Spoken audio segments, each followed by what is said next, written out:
Mes bien chers frères, il fallait festoyer, se réjouir, car ton frère que voilà était mort, et il est revenu à la vie. Il était perdu, il est retrouvé. Mes chers amis, le Seigneur Jésus nous donne une des perles de l'évangile Saint-Luc. On le trouve d'ailleurs cet évangile-là, le Fils prodigue, que dans l'évangile de Saint-Luc, qui met un accent particulier sur la miséricorde de Dieu. Mes chers amis, le bon Dieu nous aime d'un amour infini. Il n'a aucune limite. Ce n'est pas lui qu'il ne voudrait pas pardonner. C'est plutôt nous qui mettons des freins au pardon de Dieu. Vous voyez, le Père, il donne l'héritage à son Fils. Le Fils lui dit, « Père, donne-moi mon héritage, donne-moi la part qui me revient. » Le Père aurait pu dire, « Il en est hors de question. »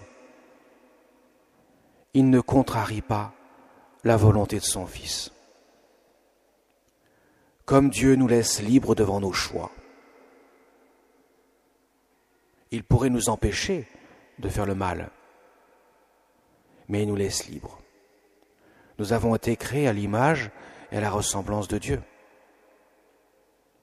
Donc nous sommes libres. Et le bon Dieu,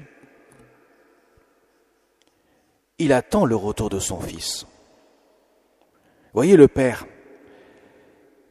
il est sur le qui-vive. Dès qu'il voit pointer son Fils au loin, il court, il se jette à son cou. Il n'attend même pas que le Fils finisse sa phrase. Il lui dit, « Père, j'ai péché contre le ciel et contre toi.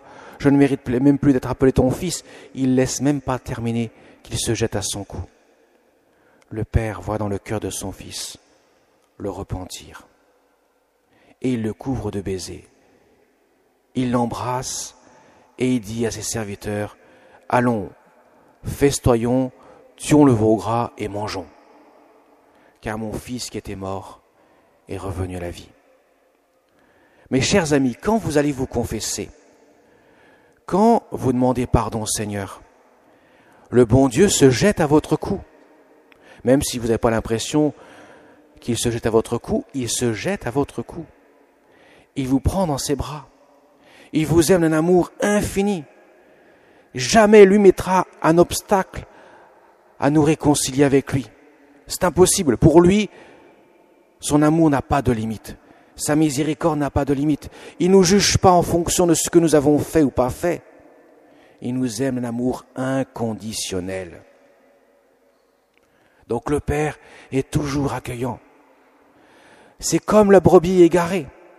Il laisse les 99 brebis qui sont dans le pâturage pour aller chercher celle qui est tombée dans un fossé, dans les ronces, et la ramener sur ses épaules.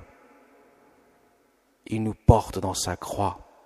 Les épaules du Christ, du berger, c'est la croix du Seigneur, de telle sorte que nous pouvons être portés par lui, car nous sommes aimés d'un amour inconditionnel, un amour miséricordieux.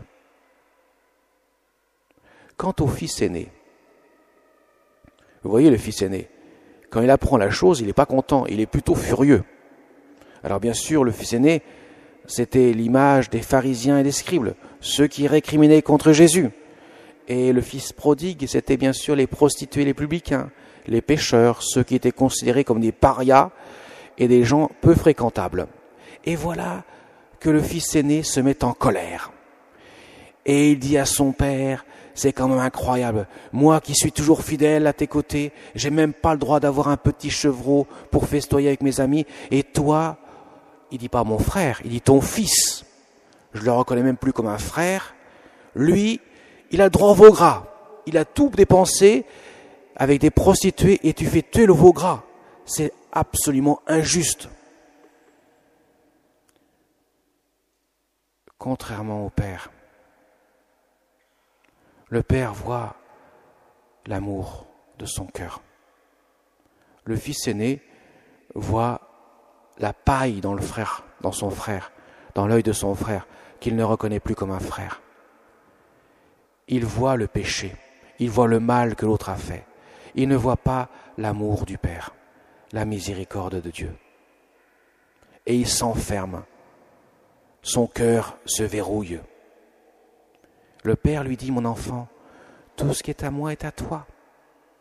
Tu vois ton frère, je te rappelle au passage que c'est ton frère, c'est pas seulement mon fils, mais c'est ton frère.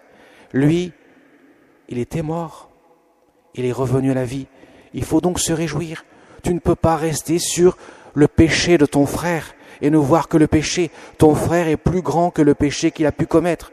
Si nous sommes réduits au péché que nous avons fait, eh bien mes chers amis, je ne vous explique pas, nous sommes tous condamnés d'office. Nous n'avons aucun repentir possible. Et donc par conséquent, aucune miséricorde peut s'appliquer pour nous. Si nous prenons la jauge que se sert le Fils aîné, c'est une catastrophe pour chacun d'entre nous.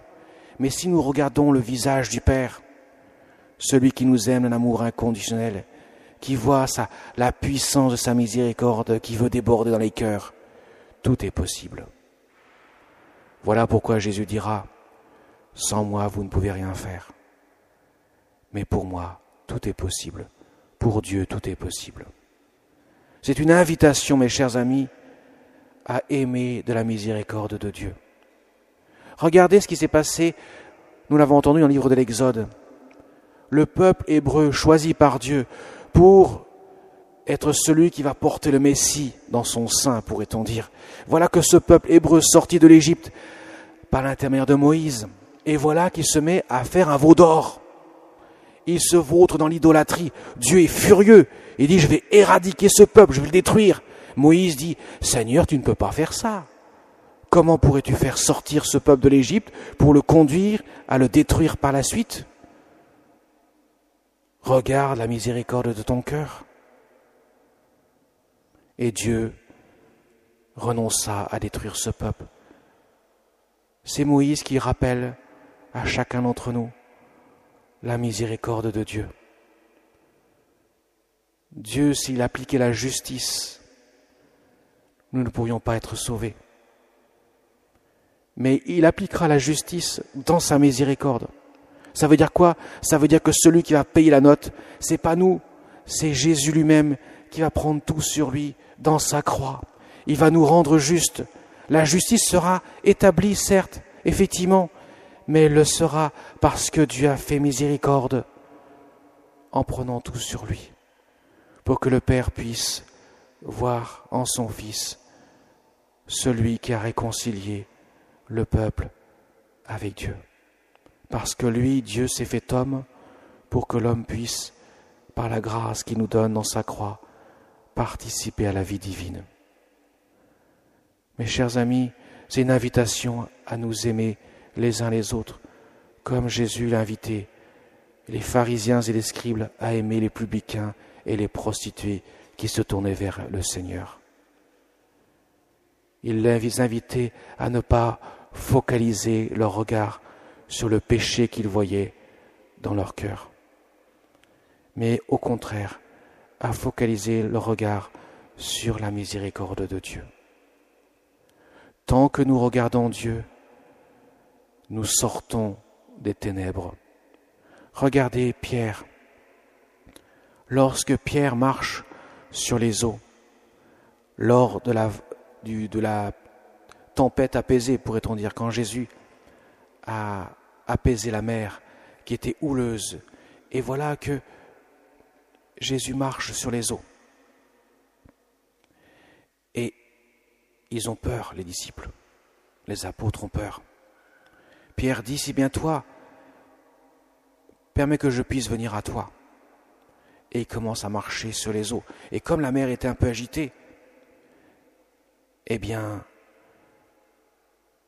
il a commencé à avoir peur. Et il s'est enfoncé. S'il regardait la mer, là où réside le péché pour un juif, puisque c'est les enfers, c'est la mer, symbolisée par la mer, eh bien il s'enfonce. Mais par contre, quand il regarde Jésus, il marche. C'est pour dire que lorsque nous mettons notre regard sur Dieu, nous pouvons être sauvés. Mais si nous regardons notre péché ou le péché des autres, forcément, ça nous tire vers le bas. Alors mes chers amis, Jésus nous donne l'espérance. Gardons dans notre cœur cette certitude qu'il nous aime, comme la Vierge Marie. Et j'en terminerai par là. La Vierge Marie, au pied de la croix, devant la débauche de mal, de haine, de souffrance, elle aurait pu perdre toute espérance et sa foi aurait pu sombrer. Mais au lieu de regarder tout cela, elle a regardé le cœur de son Fils. Elle a regardé la miséricorde de son Fils, la miséricorde de Dieu qui sort de son côté ouvert par la lance. Et elle a gardé dans son cœur cette certitude que Dieu est plus fort que nos péchés, plus fort que la mort qui nous tire à lui, car il est infiniment miséricordieux.